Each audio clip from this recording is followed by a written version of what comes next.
Erika twaragendanye turi abana mu byiza twari kumwe no mu bibi.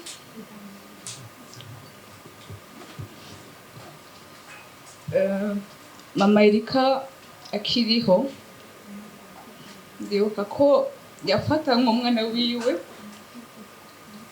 Jena Erika kenshi abantu batwita abatwins kubera ari ukuntu twaba dusa.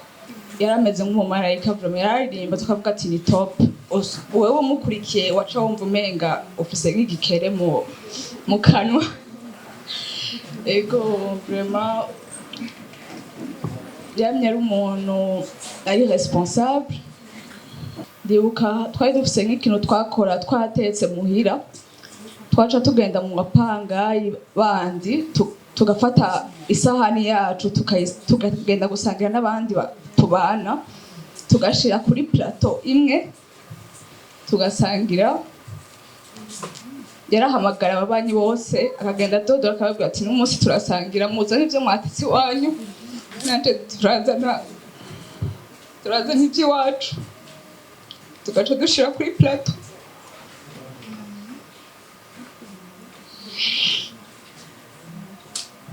Aussi, notre petit Brian, quand je l'ai demandé, chérie, qu'est-ce qui s'est passé? Tu peux me expliquer ça un petit peu, juste pour voir est-ce qu'il a bien compris. Il a très bien compris.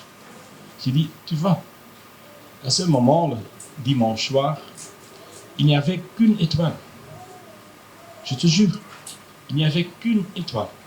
Il était en train de pleuvoir, tout était un peu sombre, il y avait 7 étoiles, mais une étoile clarifiante. Et j'ai demandé, mon petit, tu sais que c'est ça? Il dit, oui, bien sûr, papa, c'est une étoile. J'ai dit, mais ça, c'est pas une étoile simple. Il dit, bien sûr, papa. Cette étoile, c'est notre maman. Et cela veut dire... Erika yari urukundo, Erika yari amahoro, Erika yari intwari, Erika yari umuntu atifuza kubona uwundi ashonje we wafise. Erika ntifuza kubona uwundi akenye we watunze. Erika ntifuza kubona uwundi agwaye we wakomeye. Siren Vibes TV.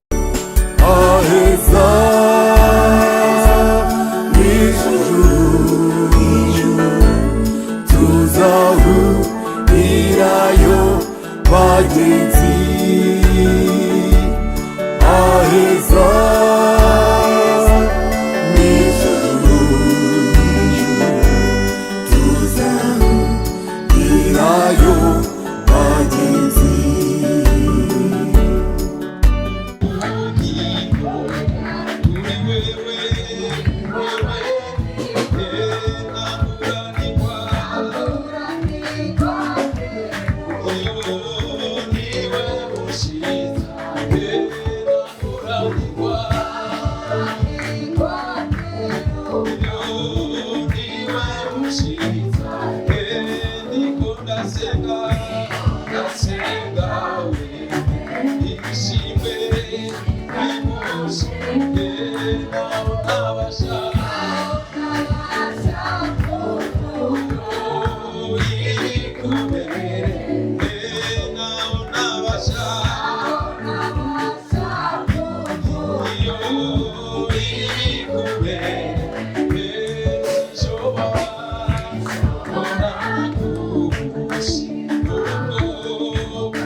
kandi Imana niyo yisubiza ubuzima. Imana iradukunda twese turabizi. Uno munsi nibaza yuko umuntu wese afise ikintu ku mutima yovuga, yabonye urukundo rw'Imana akabona urukundo rwa Erika, yuko atovyigumiza muri we, akanya nakiwe ko gusaba akavuga. Twese turazi neza yuko tubayeho kubw'Imana, kubw'urukundo rwayo. Turazi ivyiza byose Imana yadukoreye, turabizi gose kandi turayishima ko yari yaramuduhaye ikaba yaramwisubije. Turayishimiye navyone kuko yaduhaye umuvukanyi mwiza, yaduhaye umuvukanyi akundana, yaduhaye umuvukanyi asangira ikiyago, yaduhaye umuvukanyi aciye bugufi. Nico gituma ivyo vyose no kubishimira Imana, no kubishimira Imana kuko iyo ubonye ufise umugenzi, ufise inshuti, ufise umuvukanyi, muri kumugahimbagwa, muri kumwe ukumva yitaho abandi, muri kumwe ukumva afise umutima wo gusangira n'abandi, iyo ni ingabirano ikomeye gose. Izo ngabirano yarazifise kandi nyinshi cyane, turamuzi. Ubu rero muri aka kanya nashaka guha akanya abaririmbyi badushiremo uturirimbo twiwe. Utwo turirimbo tutwibutsa ibintu byinshi cyane. Hariho ama message arimo yatanze kandi yafashije benshi, kandi azobandanya afasha benshi. Urumva mu mpano Imana yamuhaye nico kimwe kirimo gikomeye cyane. Karibu.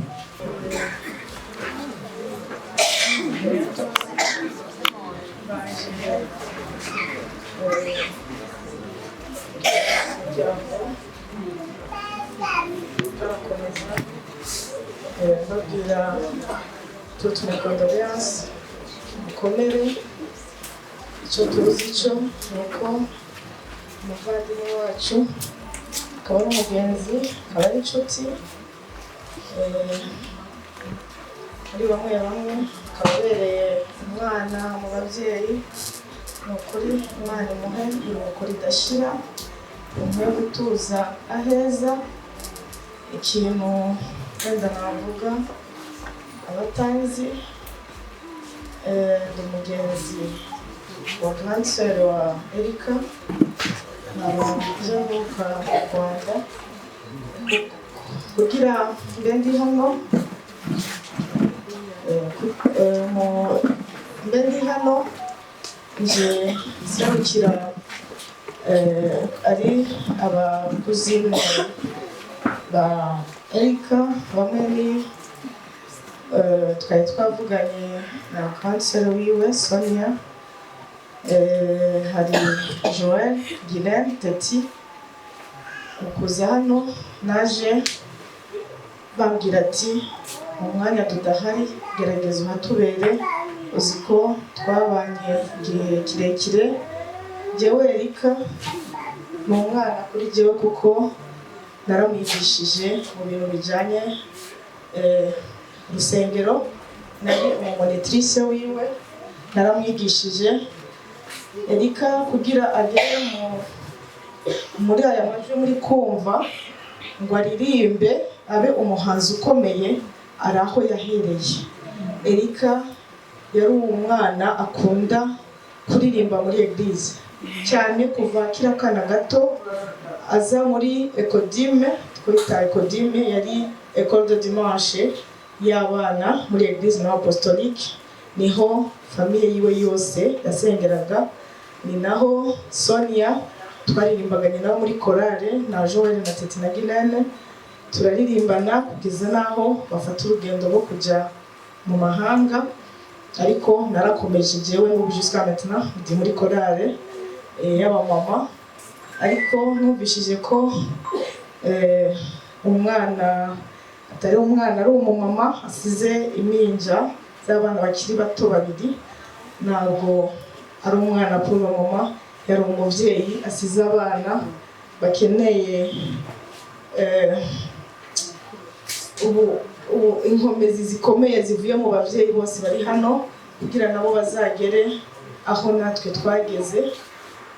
Ikintu gikuru navuga mukuri sinabonye, ntabwo naronse chance kuva Erika ava mu Rwanda twari kumwe, ariko kuva ava mu Rwanda sinabonye chance yo gusubira kubona na Erika amaso ku yandi, ariko kenshi nakunda kuganira nawe muri Facebook cyangwa kuri cyane kuri Facebook niho nasanga yandikiye nka message, ariko Sonia twari dusanzwe tuganira n'abajoye n'abandi, navuze ati ntabwo nagenda, navuze ati reka ngende merekeza umwana kuko Erika naramureze mufata ukuboko, umwana akunde ibintu bya korali cyane, ibintu byo kuririmba nk'uko Tantine Claudine yabivuze, ni ibintu yakunze akiri muto, yazaga agashaka no kubwira ibintu byo kwiga, aririmbisha abandi bana, ajye muri korali aririmbishe, agashaka ngo ndashaka kugira ngo ijwi rya Celine Dion, kuko muri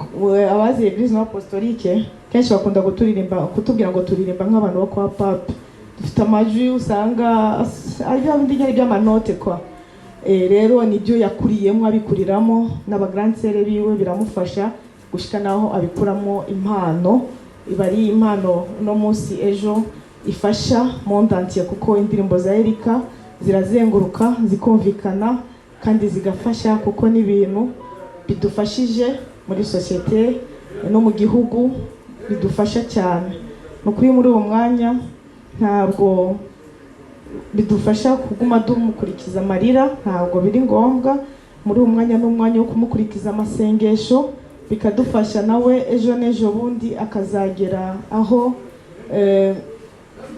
twebwe iwacu tuvuga yuko ejo tuzosubira tukabonana, ari uko umwana tuzi yuko ahari tugomba kumufasha n'amasengesho mu gihe wenda atakiri mu mubiri natwe, ariko turabyizeye ko umunsi umwe tuzabonana, kuko yadusigiye izina, adusigira abana tumuboneraho, abana umwana wese azaza azabona ati Erika nguriya, ntabwo byagarukira hano, tugomba kuba turi hafi yiwe. Nukuri Imana ibahe umugisha kandi mukomeze mukomere, tuzamuhorekeze n'iteka. Murakoze cyane. Yesu ashimwe kandi Yesu ashimwe ko mutanezerewe. Imana iravuga ngo mubabare n'abababaye, munezerwe n'abanezerewe. Uyu mwanya ni umwanya wo gutaramira Erika. Rero hari ikintu nshaka kuvuga ku kintu Erika yankoreye nikorwa igihe cya mariage yanjye. Erika yaranunguye cyane mu bintu sinashobora kuvuga ngo Erika arashobora kumbwira ikintu n'icyo. Erika hageze igihe cya reception yanjye, nagiye mbona arabanza arandirimbira gato, araza yarafite agasaha yakunda kwambara, ati giye kubw'urukundo gufitiye Tantine, ndashaka kwambika agasaha. Arahavuka araza arakanyambika, nicyo kimenyetso yanyeretse ko ankunda. Erika rero urukundo rwiwe nibwo kuva ku akiri umwana muto cyane, kandi ndashima yuko no mu burwayi bwa Erika namubaye hafi cyane, kugira ngo nanjye kwa rukundo yanyeretse nanjye ngira igihe cyo kumwereka mu gihe cy'uburwayi, naho atanyumva naho atambona, ariko gusa numve ko turi kumwe, n'igihe cyo gutaha twari kumwe nawe. Ndashima rero urukundo Erika yagize, namwe mugire abasigaye abagendanye na Erika. Ntabwo birangiriye hano, urabona ko asize abana bato cyane, sinavuga byinshi babivuze. Muzabe hafi y'abana be, mwereke rwa rukundo, apana kuvuga ngo twararirimbanye, twagiranye ibihe, twagize gute. Erekana rwa rukundo mwakunze Erika akiri muzima, kurinda ataha mu rwerekane, mu bibondo asize, muzamube hafi, muzebe hafi y'abana be, hafi y'abatantine biwe, mubaze uti bese bimeze bite, abana bari abana bimeze bite. Rwa rukundo Erika yagize namwe murukurikize, sibyo?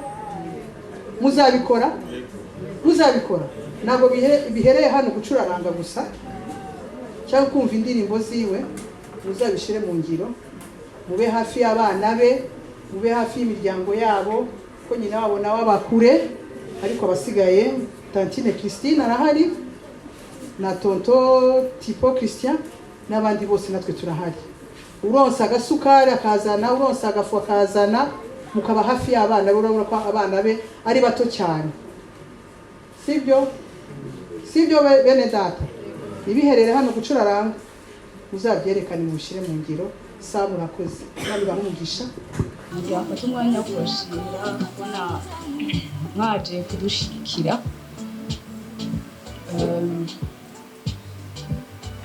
mwari mufise izindi gahunda mugabo mwaziheze kugira mushobore kuza nagira sangize amamoma twagiranye na Erika ni menshi mugabo nibaza ko sinoyaheza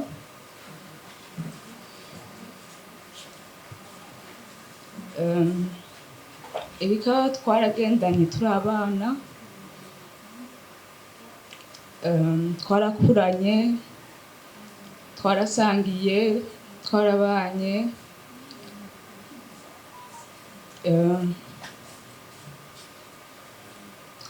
mu byiza twari kumwe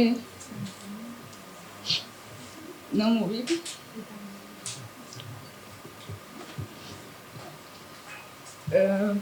mama Erika akiriho ndibuka ko yafata nk'umwana wiwe je na Erika kenshi abantu batwita abatwins kubera ari ukuntu twaba dusa nko muri quartier twaba twambaye impuzu zisa rero abantu benshi bari bibaza ko tuvukana canke turamahasa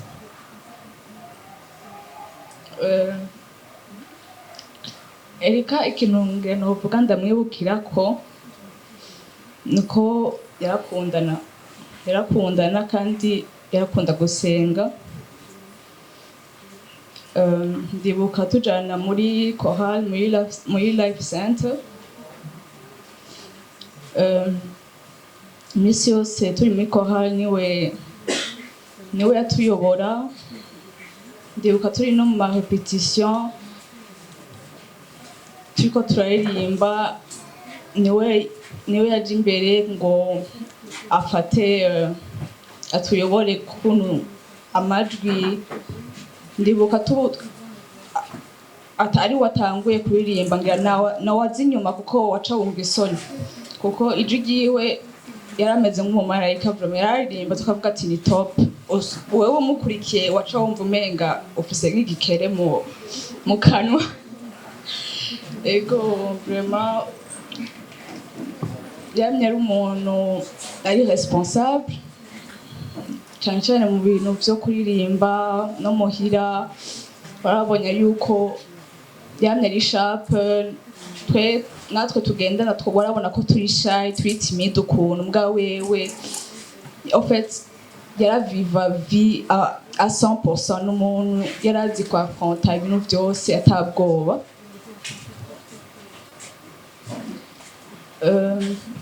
ikindi nomwibukira ko nuko Erika yarafise ikintu cyo gusangira n'abandi si wa muntu afise ikintu yigunga wenyene yabashaka kugisangiza n'abagenzi biwe batugende dusangire n'abandi ndibuka twari dufise nk'ikintu twakora twatetse muhira twaca tugenda mu mapangayi bandi tugafata isahani yacu tukagenda gusangira n'abandi tubana tugashira kuri plateau imwe tugasangira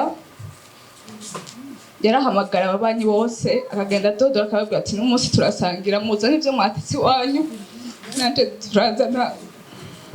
turazana iby'iwacu tugaca dushira kuri plateau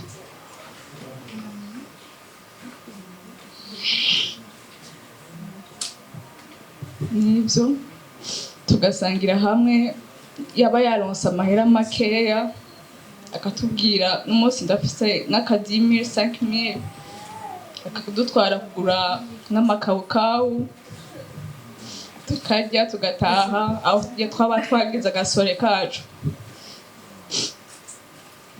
nukuri ni byinshi nomuvuga ko Erika yarankwega n'abana bashaka kubona akambwira oya tugende kuramutsa wa muryango wahariye tugende kuramukanya urumva nitwigira twicara muhira twama twagiye nobasaba yuko ngira hariho bagiye kumumenya mu nyuma mu bintu bitandukanye mukamujija uko atari hari yindi personalite yiwe mutari muzi kuko umuntu ni mwinshi murashobora guhurira hanze mugabo hariyo n'ibindi twe abo muhira tumuziko mwe mutamuziko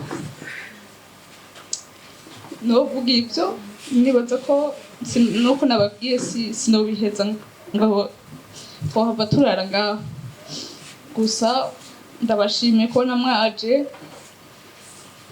mubandanye mutuba hafi nibaza ko namwe nimwagira urubanza muzotumire tuzoza murakoze ya Kristo.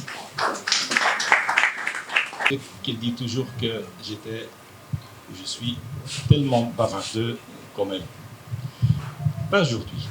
J'ai pas beaucoup de mots, mais quand même, je vous remercie tellement pour être ici, chère famille, chers amis, chers artistes, qui sont des amis aussi, bien sûr. Hein. Mais vous êtes ici dans notre maison, où on a vécu plus de 2 ans.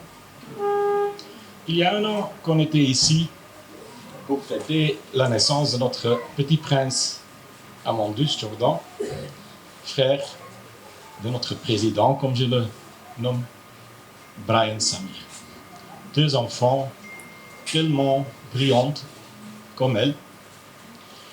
Et maintenant, on est ici de nouveau. On est ici pour se réconforter, pour parler de notre Erika, comme elle était belle, comme elle était géniale, comme elle était gentille. Et c'est pour ça que, avant tout, je veux aussi remercier notre cousine très chère, qui a en effet dit tout. Elle a dit comment ma chère femme était comme enfant, comme elle était comme chanteuse. Et moi, je l'ai rencontrée quand elle était déjà devenue une dame. Et je ne sais pas que tout le monde ici connaît ce logo de WE, W-E. Le WE, c'est la petite entreprise qu'on a fondée, elle avec moi, il y a 2 ans aussi. Et cela veut dire, j'ai un petit tatou ici, elle a ce petit tatou là-bas. C'est le W avec un point. Et la philosophie était bien sûr, c'est le W de Wim, et c'est le E de Erika. Mais surtout, c'est WE. Et c'est aussi WE Entertainment, parce que ça, c'est encore notre entreprise. Et on a mis un point. C'est pas un point final. Ça veut dire Wim, Erika et tous les autres. Tu vois, c'est ça ma femme. Demain, il y aura une cérémonie et vous êtes tous bienvenus. On va parler, notre famille, notre chère famille, des amis, moi aussi un peu. Mais aujourd'hui, je pense que le plus important, c'est honorer ma chère femme, se réconforter et même peut-être, pourquoi pas, avoir de temps en temps, certainement demain, un peu de silence. Et aussi ma famille, les amis, ce qu'ils ont organisé ici, ce n'est qu'une introduction. Demain, ça sera encore beaucoup plus énorme. C'est pas parce que ça va être énorme, mais c'est parce que c'est ça, comme ma chère femme, notre sœur, notre amie, le voudrait. Aussi, notre petit Brian, quand je lui ai demandé, chérie, qu'est-ce qui s'est passé? Tu peux me expliquer ça un petit peu, juste pour voir est-ce qu'il a bien compris. Il a très bien compris. Alors, il n'y avait pas beaucoup de mots à dire à lui. On était à l'aéroport, notre cher Christian, grand frère, nous a apporté. On a fait, nous deux, comme les hommes de la maison, avec notre Amandus. À côté, on a fait une petite promenade. Et je pense que le plus important pour te dire à vous, c'est que notre petit Brian m'a dit, J'ai dit, tu vois, à ce moment, le dimanche soir, il n'y avait qu'une étoile. Je te jure, il n'y avait qu'une étoile. Il était en train de pleuvoir, tout était un peu sombre. Il y avait 7 étoiles, mais une étoile clarifiante. Et j'ai demandé à mon petit, tu sais que c'est ça? Il dit, oui, bien sûr, papa, c'est une étoile. J'ai dit, mais ça, c'est pas une étoile simple. Il dit, bien sûr, papa. Cette étoile, c'est notre maman. Et cela veut dire que je dis à tout le monde, sois fort, et moi aussi, mais maintenant c'est juste parce que je suis entré ici avec ce numéro, mon amour, imagine. Hein? Mais bon, c'est ça, elle est peut-être pas encore au plus entre nous, parmi nous, mais elle est dans nous. Tu vois? Et c'est ça le message. Je veux parler 2 heures de tout ce qu'on a fait juste dans 3 ans et tous les autres aussi. J'espère que vous restez un peu plus long pour parler avec tout le monde, pour dire, OK, tu te rappelles ça, tu te rappelles ça. Et le plus important, je pense, aujourd'hui, c'est qu'elle est dans nous. Et je vous remercie pour prendre elle dans ton cœur pour toujours. Et avant de laisser la parole aux autres et les chanteurs qui sont bienvenus, je voulais avec toi faire une prière. Prière pour saluer notre Sainte Marie, Mère de Dieu, Mère de tout le monde, et certainement Mère de ma chère femme. Et comme tu sais que ma femme comme moi, on n'était pas tellement heureux avec des règles. Hein? De temps en temps, ça doit être un peu différent. Parce qu'on a dit toujours aussi le petit choc des cultures, que c'est quand même le choc des idées qui jumelait la lumière, qui donne de l'énergie.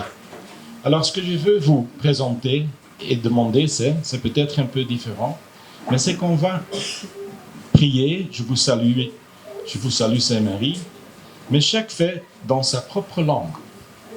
Moi je le ferai en néerlandais parce que c'est ma langue maternelle. Si tu veux, tu le fais en français. Si tu veux, tu le fais bien sûr à Kirundi, Kinyarwanda, même Swahili. Mais on va faire ça. Ça va être un chaos.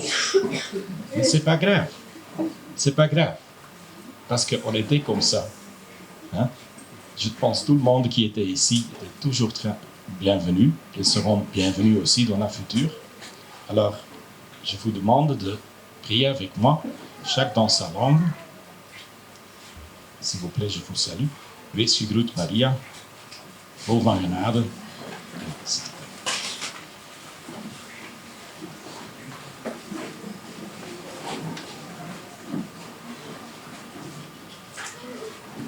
On commence.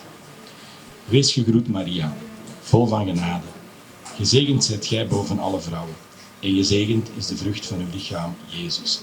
Heilige Maria, Moeder Gods, bid voor ons, nu en in het uur van onze dood. Amen. Ore Amora Murakosa. Merci. Bienvenue.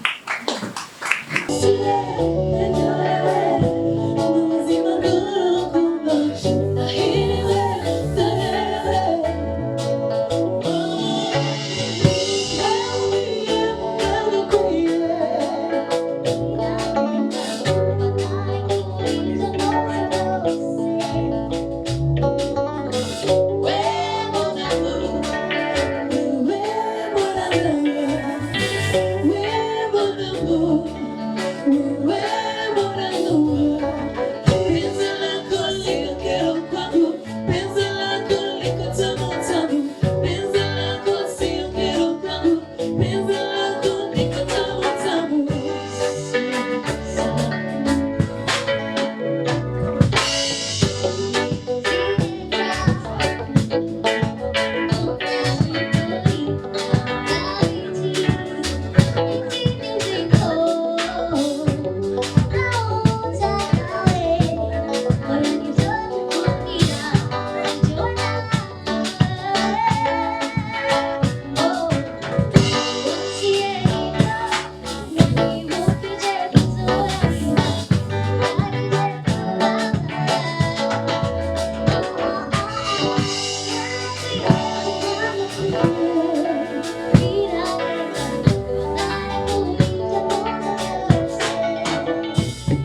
Penzi lako sio kero kwangu, penzi lako liko tamu tamu, penzi lako sio kero kwangu, penzi lako liko tamu tamu.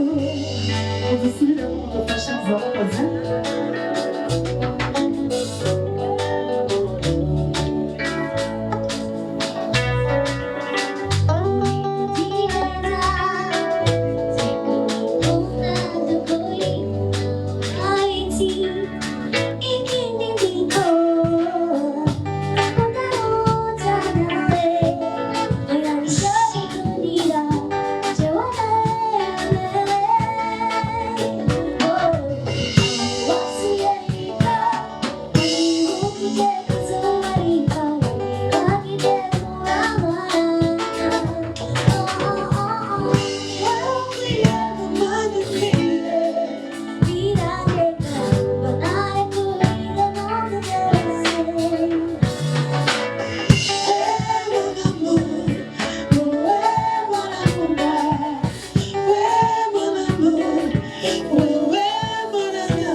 tugerageze gusubiramo twese hamwe turi kumwe twagiye ula la lia ula ula la lia ula twese la lia ula hano ula la lia ula assim twese ula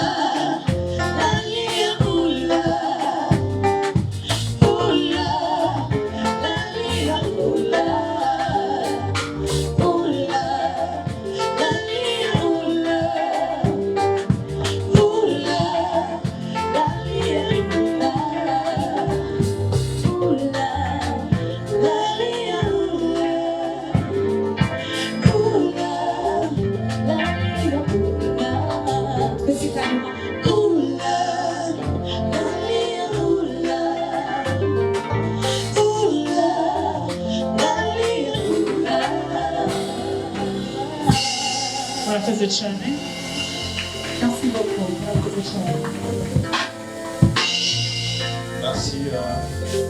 Merci de l'effort. C'était la famille artistique. Et sinon, on peut continuer avec la toute troisième partie et dernière partie. Aoxa Kufugarero, les artistes, un artiste professionnel des médias. Moi-même, Miss Erika, je l'ai connu en 2011.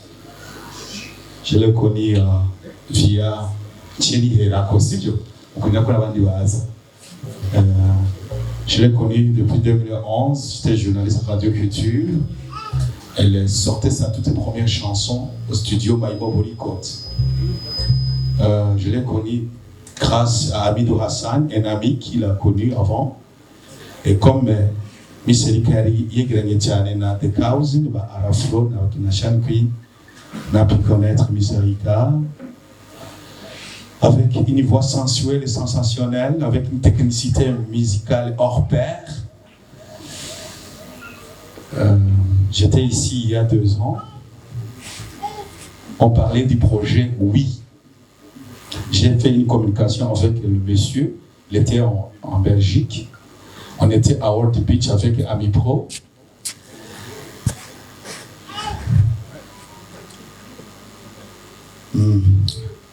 En fait, ok. On parlait de sa carrière musicale parce que elle venait de manquer sa première âme sœur que vous connaissez. Donc, elle est passée des moments pas très faciles, mais pas aussi très difficiles, on peut le dire. Et alors, quand elle a rencontré Monsieur Van Loo, c'était pour elle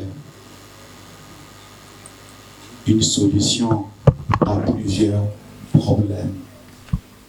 Quand on était dans cette maison avec Erika et les amis, on discutait, on parlait de comment promouvoir sa carrière musicale jusqu'hors des frontières burundaises via Oui Entertainment. Je ne savais pas ce que signifie Oui Entertainment. C'est maintenant que je viens de le connaître via Monsieur Van. Alors, c'est Erika qui souvent elle m'appelait Kaka, ça c'est le Wataonana. Et souvent je vois son image. Akundi. Mugabo manasyo kuvyayo. Yamukunze kuturusha. Alors, mu misi haba mu biganiro, dans des interviews radio, n'ahandi kuva 2011 gushika 2023, urabona ni 12 ans.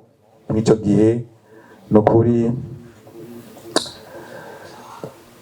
nakundi wararemwe tegeza kudutwara twese ntawe uzorusimba dutegura inzira niba bishoboka nivyo umukozi w'Imana mw'ijambo ry'Imana twatanguriye ko hano byo bavuze bati mu by'ukuri burya twese niyo nzira reka rero tubandanye twiyeza bishoboka hanyuma tubandanye dusengeranira. On fait des prières mutuelles. Vous priez pour moi, je prie pour vous, nous prions pour Erika, nous prions pour la famille d'Osson, famille musicale, de l'entertainment, n'ibindi byose. Muri make rero, il y a aussi l'amicale des musiciens qui est représentée à un artiste umwe cyangwa undi umuntu, que ce soit twavuye muri famille d'Osson, hamatu dusa nk'abaza gusozera rero no mugoroba kuko twaza turavuga twese twiduheza nitwo biheza gusa kibabaje indoto yiwe bya biravanga umugabo afana imigambi na Erika afanya imigambi kuko hari umugambi munini wa We Entertainment ameprongera arabizi tuvanga tukerekeza mu Kajaga tugafungura hanyuma tukagira inama n'uyu mugenzi wacu natutumuzi ni n'ubwa mbere duhuye jewe face to face mugabo tukatuma tukira ibiyago byinshi. Il y a même un groupe WhatsApp de nous 4 qui est toujours là, Alain Nova, Ami Pro, Miss Erika et Monsieur Van. Nakundi leka nakundi ntihazundi. Anyway, bonsoir tout le monde. Jesse nibaza yuko uno munsi wari umunsi twari dukwiye guherekeza Erika n'amarira, ahubwo mba numva yuko twari dukwiye gushima Imana kuko aho Erika ari ni heza. Dukomere amashyi menshi Imana. Bon, reka mvuge mu majambo make ingene Erika twari tuzinanye. Nza gusanga ari byinshi cyane biraza gutuma kumbure hari n'ibyo nza kwibagira, ariko Erika je yari umugenzi, yari inshuti, yari umuryango. ndibuka turi mu Rwanda ahantu bita Inyamirambo hari muri 2016. Ico gihe hari ibintu byinshi twavuganye bikomeye kandi bizima. Ndibuka yuko ikintu yambwiye ati ndashaka yuko usubiye mu Burundi udasanzwe ahubwo nze nk'umuririmbyi ashobore kwakirwa n'isinzi ry'abantu. Ndibuka yuko ico gice yashaka carashitse kuko Erika yagarutse aje gukora ibiteramo benshi baravyibuka. Yaje gukora igiteramo cyo kuri lycée technique Saint-Luc kugira ngo aze mu Burundi byari bigoye kugira ngo yambuke umupaka. Ndibuka yuko ubwa mbere yaraje biranka tugenda kumutora ku mupaka ubwa kabiri ndi kumwe na directeur wa Saint-Luc hamwe no mu DJ yitwa Kikazi. Imana ishimwe birakunda arashika hano. Ibitaramo byose yakoze ico gihe byari ibitaramo bine. Kimwe cari cyo kuri Saint-Luc, ikindi cari cyo kuri lycée technique de la Plaine, ikindi cari cy'Ububanza, n'ikindi yakoreye Bujumbura. Amahera yose nje nayabika. Yarambwiye ati Amipro amahera yose yabike. Yamamagara ambwira ati ndashaka ya mahera hama nkayamuha nkayamurungikira cankaza kuyatora. Ino ndirimbo mona muri ko murumva hari abantu batazi yuko ino ndirimbo ntiyari no gusohoka kuko yarayikoze video ikorera mu Buganda, ariko kugira ngo isohoke byaciye kure. Yari muri management y'umuntu yitwa Gwema Deni wo mu Rwanda muri Kirundo. Ico gihe baramwimye video umu director mu Buganda yitwa Sasha Vibes. Ndibuka yuko twicara ahantu hari hazwi cyane hitwa Kampero kugira ngo twige ingene video ishobora gusohoka. Twahamagaye umuntu yitwa Muyoboke wo mu Rwanda aramufasha kuvugana no mu director wo mu Buganda kugira ngo video ishobore gusohoka. Niyo ndirimbo yanakonzwe cyane mu mukomera amashi menshi. Nova yabivuze twicara kuri World Beach ndavyibuka ari jewe Nova Erika na groupe Gender Chefs muri telefone yarimo abantu bane uwo bubakanye jewe Nova na Erika. Ibintu Erika yari afise hamwe twobivugira ngaha abantu bakibaza yuko ari indota ariko byari ibintu bikomeye. Ndibuka yuko je twaranahura saa 5 saa 6 y'ijoro tukicara mu modoka yiwe akambwira imigambi yiwe myinshi. Gusa kimwe nagira ndabasabe uru rukundo mumweretse ntimurumwereko no munsi gusa canke ejo aho tuzoba tugiye kumusezerana iteka. Tuzogwereke Samir, tuzogwereke mutonya wa Samir, tuzogwereke n'uwo bubakanye. Ashobora kuvuga byinshi kuri Erika ariko reka ndabicagagure mu majambo make. Erika yari urukundo, Erika yari amahoro, Erika yari intwari, Erika yari umuntu atifuza kubona uwundi ashonje we wafise. Erika ntifuza kubona uwundi akenye we watunze. Erika ntifuza kubona uwundi agwaye we wakomeye. Rero muri make nta bindi byinshi novuga ariko reka dukomera amashi menshi Imana kuko nizaneza yuko ibi bibaye no munsi Imana yari ibizi tutaranabaho, ariko no munsi nimba byashitse ni kubera ubugombe bw'Imana. Kandi ibi byose biriko birabera ngaha Erika reka arabibona ahari kandi araryohewe kandi arazi neza yuko tuzoswa kandi kubona twese tumeze neza. Imana ihabwe icubahiro. Ukomera amashi menshi Erika. Sinzi ko baba rero maze indwi zirenga zibiri ngwaye.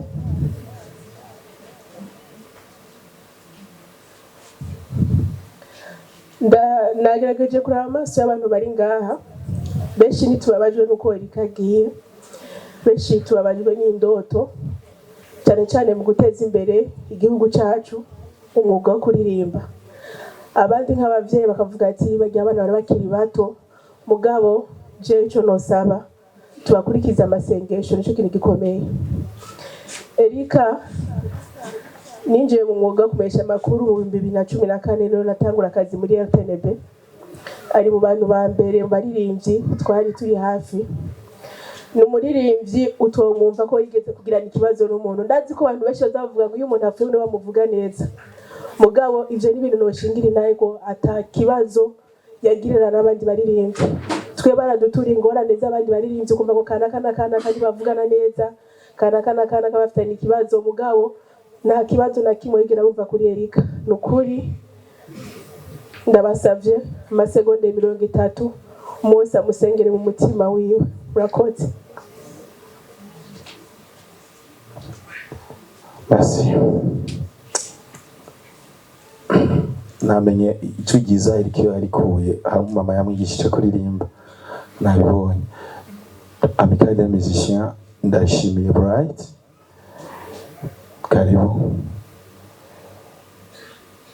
Karibu kugira ngo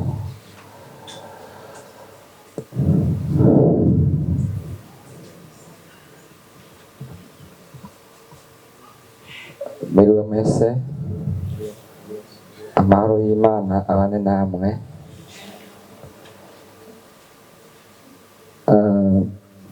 Jewe nsanzwe ndongoye abaririmbyi mu Burundi. Simpava ndonka amajambo menshi mvuga, ariko ndavuga bikeyi kuri Miss Erika. Icyo ndamuzi ko nuko ari umuririmbyi yama ariko aratwenga, utabona ashavuye n'umunsi warimwe. Nk'uko umujournaliste avuye ngaha bivuze, ni umuntu ntigeze numva na rimwe afitaniye ingorane n'umuntu n'umwe. Ni ukuvuga ko yari umuntu yakunda kuba yumvikana na bose. Ikindi nacyo navuga ko ni ko yari umufame batante, niko navuga. Ari mu baririmbyikazi babandanije baririmba naho rimwe ku baririmbyikazi b'abarundi bidakunze kuborohera. Ngaca ngira ko rero nsaba abaririmbyikazi, indoto yari afise yo kubona yuko abaririmbyikazi boba akarorero mu kuririmba, mu gutanga ubutumwa mu ndirimbo zabo. Abandi baririmbyikazi bari hano yuko bokurikiza novuga iragi ryiwe ryo kubandanya nabo nyene baririmba batanga ubutumwa nk'uko nawe yabikora. Iryo ragi ryiwe ntimuze muryibagire. Twagira muri kano kanya duce dutanga certificat de mérite kubera yuko tuzi byinshi yakoze, tuzi byinshi yayagiye abantu. Nsabe yuko abayifise hafi boyizana kugira ngo tuyishikirize umushingantahe wiwe. Murakoze.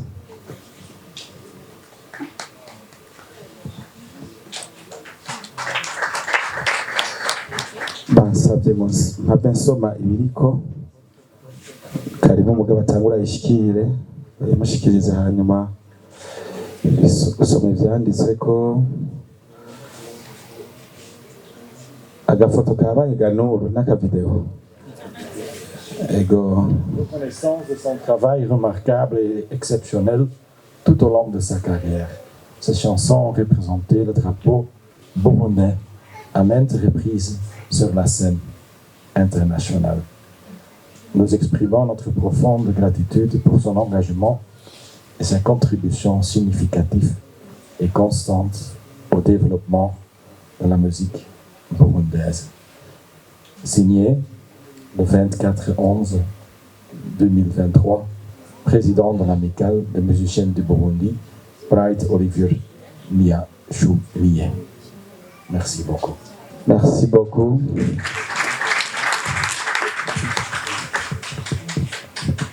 Uyu mugabo ntiyorohewe kuko avoir une place extraordinaire dans notre maison et même demain pour la cérémonie. Merci beaucoup. Merci beaucoup. Merci beaucoup Bright, président. Ntiyorohewe kuko mwazi ko hagiye babiri na Irakoze Salim Sam Kiradodora nawe yaragiye, umwe nejo uwundi ni kuwa gatandatu uza, bose tuzobaherekeza. Voilà, il me semble que hari umuntu asigaye akantu. Imana ihabwe icubahiro. Naho bamwe dufise agahinda nta kundi, ariko urabona yuko uyu Murundikazi bamwe ari umuvyeyi abandi ari umugenzi, ko asize izina, asize iragi ridasanzwe. Twebwe turi abantu dukurikirana abanyamuziki eka n'umuziki w'Uburundi muri rusange. Bibaza yuko burya rukundo twama tuvuga hagati y'abanyamuziki rubandanya bigaragaza, turavye ubumwe mufise, turavye ukuntu mufashanya, turavye ukuntu muzi yuko muri bene Burundi mwese kandi ko mugomba guteza imbere umuziki w'Uburundi. Rero nahojeje umuryango wabuze, nahojeje abavukanyi bene wabo banyamuziki, ndazi ko babaye cyane, kandi nahojeje n'abafane biwe, ndazi ko ari benshi. Hasigaye tubandanye twigumya. Murakoze cyane. Barakoze, abantu babikorwa ntibavuga cyane. Toute organisation bino bikorwa turimo mengo hariho umugwi wabishigikiye bishira ku rutonde ko ntibimenyerewe. Kadusabe ngenda kumana Shabel Masterland ari muri iyo komite yateguye bino bikorwa, agica ashikirije, hanyuma tuzoba nk'abasozera mugabo abatera amabobo basho gutera makubandanya kugira ngo ibintu bigende neza, mugabo baca kure kumbure tukabaribera. Murakoze. Tugire Kristo. Assalamu alaikum. Dukomere amashi Imana yakoze bijanye n'ishaka ryayo. Tokwibaza yuko Imana yoba yari kurindira bikazoba nk'umwaka uza hari icarangutse, ariko yoyo ifise timing yayo kandi tigera yihenda. Mugabo je kimwe mu bimenyetso muhambona ko by'ukuri abagenda kare kenshi usanga ari abamarayika. Jewe ndamaze kubona experience y'ingene umuntu ashobora kugenda ariko ari umugambi mwiza Imana iteguriye abasize, ugasanga by'ukuri hariyo mission ntituzi biri inyuma y'ubuzima, ariko turazi ko misiri katagiye kwicara kuko yari umuntu atabundi bwafise. Ndibuka dukora indirimbo ndagufuhira twakoranye muri 2020 avuye mu Rwanda nk'uko amipegera bivuga, twayikoze kuva kuri audio gushika kuri video agwaye, ariko yarambujije yuko twohagarika tukaja gufirma bikanka tugasivya, ariko avuga ati tuzobandanya paka biheze. Umva umuntu nk'uwo asumwete nk'uwo turizera neza yuko niyagiye atagiye kwicara, azobandanya akorera umuryango mureme cyane, muzobona ivyamwa vyiyo yagiye. Byukuri nabishi nanje novuga kuko nabangishatse gusubira mu byagiye biravugwa. Umwe wese arafise ingene amuzi, arafise ingene yagiye aramubona mu buzima, arafise experience personnelle afise y'umu anje wacu Miss Erika. Ariko icyo nagira mvuge no munsi no gushima mwebwe mwaje hano umuryango. Ndazi neza ko mu mutima barema iyo babona Miss Erika ivyo yakoze biriko birashingirwa intahe nk'uko ivyo yakoze biriko birashingirwa intahe imbere nk'uko ko n'Imana iravyumva ikandika ivyo n'ivyo bishika ikibagara itibagira iravyandika. Navuga ko rero nagira mfate kano kanya ndabashimire mwikomera amashi abace, mwikomera amashi mwese muri hano mwakoze, abakoze abandi bose bagira barafasha kugira ngo runo rubanza rushoboke. Nitwavuga ko tubamare, hariho Amical, hariho Gihugu, hariho We Entertainment, hariho Runtown DJs, hariho amamedia yose ari ngaha, hariho artiste bagiye kuririmba hano, hari n'abataronse akanya ko kuririmba. Bose ndabashimiye urukundo tuvuga bije no mu bikorwa, kandi dukomeze no kubandanya. Biriko byiza tujye tubikora Miss Erika kihari, ariko Imana yabishatse ko tuza kuhabona umunsi ndazara yibona yabishima. Imana ibahezagire cyane, no basabira imbere y'Imana mwiza kigo rwose. DJ Zanobe naza kubandanyiriza abo bagomba gusiga inzira amavuta. Une maman peut nous conduire dans la prière de clôturer les festivités. Hanyuma tubandanya abaterama duterame tugumane la famille. Mugabo une maman yoza kudufasha pour la prière. Aze hanyuma ibintu bitora inzira mama Claudine. Bon, mama Alice, mama Claudine mwese ndabona ko muzeri imwe. Welcome. Welcome. Welcome.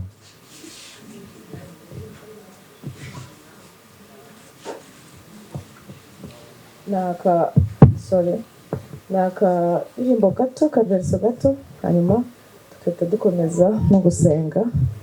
Nakaririmbo sinzi Tantine Vete ashobora kuba kazi tukaza tukaririmba hamwe. Ndazi ko umukristo ukomeye. Si vous savez quelle douce espérance, le Dieu de paix fait rayonneur de cieux. Combien savoir, c'est comme la souffrance et son regard tendre le cœur joyeux. Combien savoir, c'est comme la souffrance et son regard tendre le cœur joyeux. Dusenge. Duhe Imana icyubahiro tuhaguruke. Hari abaja kure n'abari hafi turakomeza duterame hamwe. Reka tubaragize Imana. Mana yacu, Mana nziza, Mana igira neza, Mana y'urukundo, Mana idukunda. Twongeye guca bugufi uyu mugoroba Mwami Yesu, twakubonye wabanye natwe, watwiyeretse mu majambo, mu ndirimbo, mu buhamya bagiye batanga bw'umuvandimwe wacu Erika yagiye tutamushaka. Reka rero Mwami Yesu abagiye kugenda bagendane nawe, abagiye gusigara basigarane natwe. Mana turabashize mu biganza byawe, tubatwikije amaraso ya Yesu Kristo, ukomeze kubarindira muri ziriya modoka bagiye kugenda, mu mabisi bagiye gufata Mwami wacu. Reka rero Mwami Yesu ukomeze kugendana nabo, ubatwikiriza amaraso ya Yesu Kristo, ni muri rya zina ryawe rikomeye risumba ayandi mazina. Amen.